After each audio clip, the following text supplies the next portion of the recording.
Cavalry in the game is based the same for all nations.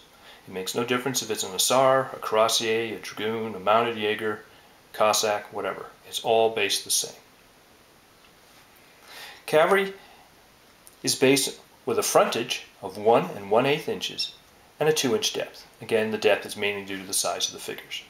If for some reason you wish to base 2 cavalry figures together, it'll be 2 1/4 inches wide with a 2-inch depth.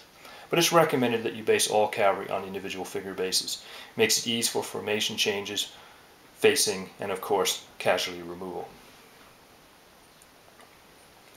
With that said, when you have larger units, especially 8-figure regiments or more in size, like this Russian Hussar regiment of 10 figures, the player should always denote on half the figures with a little blue dot in the back, so that the player, if you wish to, can divide the unit into 2 units of 5 each.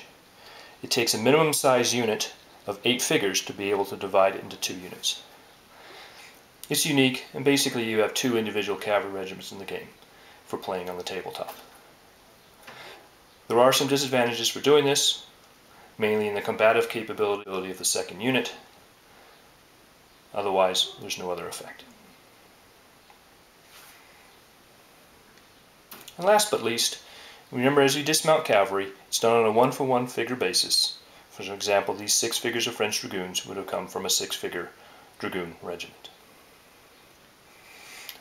There's no need for things like horse holders or anything of that nature. It's just assumed someplace on the tabletop that there are sufficient number of men to hold the horses.